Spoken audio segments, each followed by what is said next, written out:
Oke. Anak kita bisa terpola dari pola yang kita punya ya orang tua. Nah, kalau orang tua tidak menyadari pola yang sedang dia bangun, ya kan? Berarti dia akan menciptakan sebuah pola dalam anak mereka tanpa sengaja seperti itu.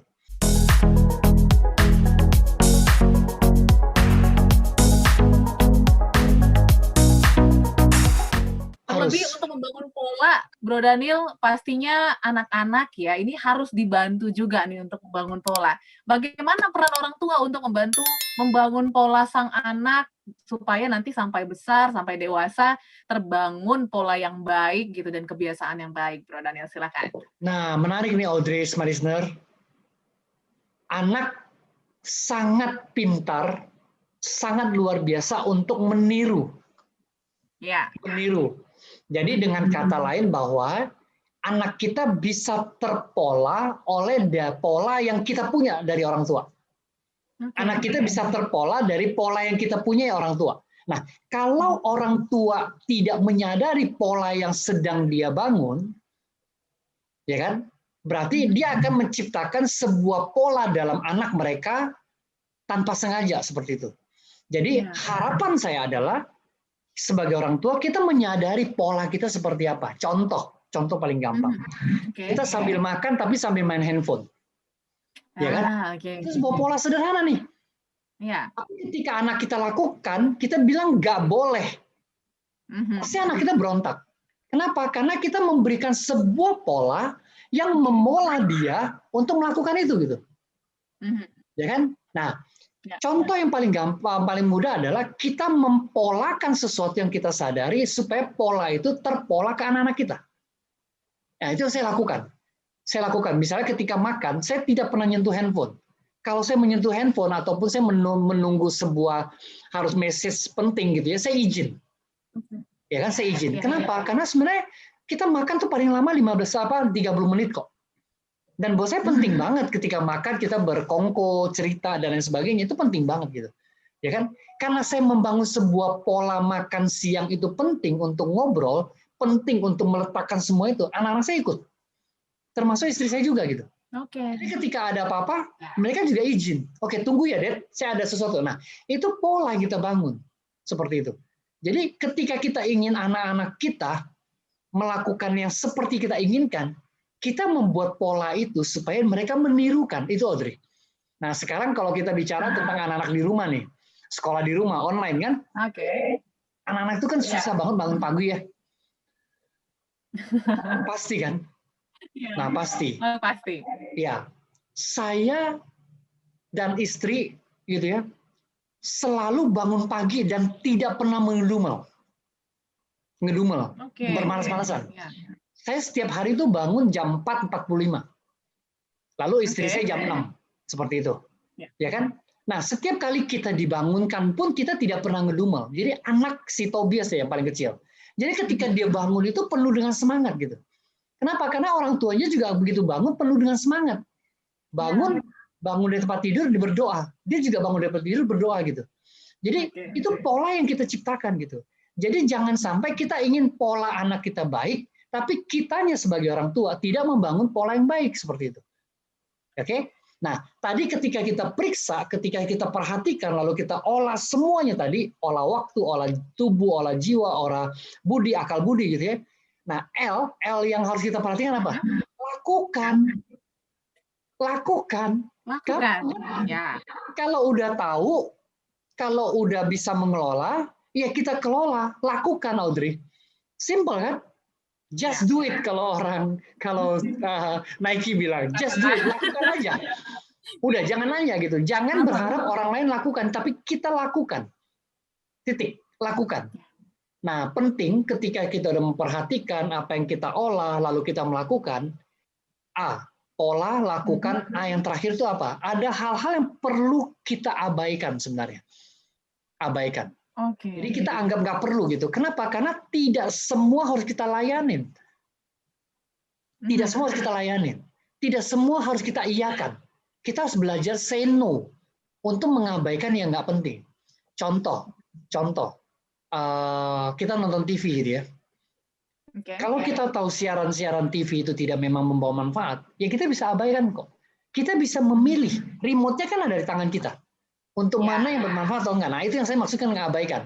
Ketika kita lihat konten-konten yang sekarang gitu ya, kita bisa abaikan kok. Konten itu nggak penting. Kayak gitu. Jadi kita bisa memilih apa yang penting buat kita.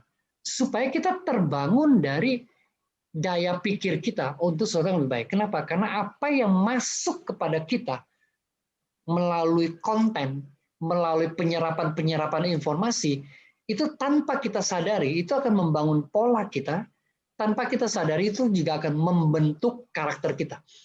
Kalau kita sering nonton yang suka berantem, kita akan menjadi pribadi yang gampang berantem. Seperti itu. Ya kan? Bahkan ekstrimnya nih, ketika kita punya anak laki-laki yang suka nonton film-film melo gitu ya, dia akan menjadi laki-laki yang melo.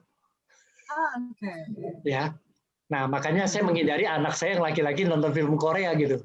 Nanti sedikit-sedikit nangis. Iya. Karena secara tidak sadar apa yang masuk dari mata, dari telinga gitu ya, Bro Daniel ya, apa yang kita baca itu terekam gitu ya. Jadi secara tidak sadar kita juga melakukan hal-hal itu, ya nggak sih Bro Daniel? Betul. Jadi anak-anak kita termasuk orang dewasa, tingkat perekaman yang diterima oleh panca indera kita itu akan mengubah perilaku kita. Secara digital, itu akan mempengaruhi kita sebenarnya, tontonan kita. Yang kita googling, yang kita cari, untuk kita serap, itu yang akan merubah kita. Cari konten yang bisa kita serap untuk menjadikan kita sehari lebih baik. Jangan sampai kita nonton, mencari konten yang kita sendiri nggak tahu manfaatnya apa. Jangan sampai itu kejadian. Seperti itu. Bahaya. Bahaya sekali ya, jadi harus sadari stories apa yang masuk dari mata dan juga telinga kita. Ketika berbicara pola, saya langsung teringat sama pola-pola saya zaman dulu yang tidak mengontrol makanan saya dan sempat sakit kolesterol nih Bro Daniel ya. Jadi sekarang harus menjaga pola makan. Nah, terlebih sekarang dunia digital dan sosial media ini kan menawarkan banyak-banyak hal Bro Daniel. Nah, sempat tergoda juga ketika banyak orang yang makan gorengan dan juga yang makanan-makanan yang mengandung kolesterol tinggi lah. Ini cara saya untuk mengontrolnya seperti apa, Bro Daniel? Harus saya unfollow kah atau seperti apa? Nah, sebenarnya gini, kalau kita nggak kuat, kita jangan mendekat seperti itu. Ya kan? Kalau kita nggak kuat, kita jangan mendekat. Saya sama kok, Bu, sebenarnya. Sama. Saya juga suka gorengan gitu. Tapi karena saya tahu itu nggak baik, cara ngabain di mana kan? Yang terakhir kan abai itu.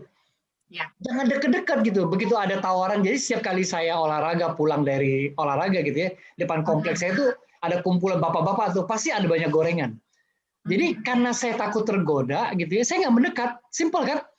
Jadi paling saya dadah, saya mau langsung pulang ya gitu. Kenapa? Saya tahu udah pasti ada gorengan, kemudian pasti ditawarin, nanti ditawarin nggak makan nggak enak gitu ya. Nanti kalau kita nggak makan kita jadi ngiler, kalau kita makan kita jadi keterusan. Simple, abaikan. Kalau misalnya harus unfollow, unfollow. Kenapa? Karena gini Bu, mana yang lebih banyak? Manfaatnya kah atau negatifnya gitu? Positifnya kah atau negatifnya? Kalau tawaran, dunia ini menawarkan semuanya. Ya. Tapi pilihan ada di mana? Ada di kita. Kayak gitu, iya kan? Loh, contoh sekarang, prostitusi ada, kekerasan ada, jual obat, drugs ada, semua ada gitu. Lah, kan pilihannya di mana? Di kita dong. Nah, itu yang maksud saya tadi diabaikan. Jadi sebenarnya yang kita butuhkan tuh nggak banyak kok. Contoh, buat Ibu mungkin ya, wah iklan, diskon 70%, makanan-makanan, tapi kita tahu, misalnya makanan tertentu, wah kolesterolnya tinggi, tapi gimana Pak, diskonnya 70%, nah Ibu pertimbangkan aja, positif sama negatifnya gitu kan, gitu loh. Nah maksud saya, terkadang yang membuat kita lemah itu adalah kita tidak bisa mengontrol diri kita tidak bisa mendisiplinkan diri kita, lalu kita juga mendekati sesuatu yang sangat menggoda kita gitu loh, Audrey. Ya kan? Ya. Misalnya di Instagram semua kita follow. Kenapa? Karena banyak diskon gitu ya. Kadang-kadang itu kita tergoda. Begitu udah tergoda, selalu namanya tergoda, udah tergoda baru menyesal gitu. menyesal itu selalu datangnya belakangan. Terakhir. Ya, yang duluan tuh pasti pendaftaran gitu ya. Pendaftarannya. Makanya jangan mendaftar, maksud saya gitu loh. Ya, tidak terasa perbincangan kita mengenai pola, yaitu tadi ada kepanjangannya, ada perhatikan, periksa, olah, lakukan, dan abaikan. Dan ini menarik sekali perbincangan kita, tapi yang paling utama adalah sadari dulu ya hal-hal kecil dalam diri kita, apakah itu sudah menjadi pola atau belum. Kalau misalnya baik, teruskan. Kalau misalnya tidak ada manfaatnya, di stop dari sekarang. Yes. Yes, abaikan.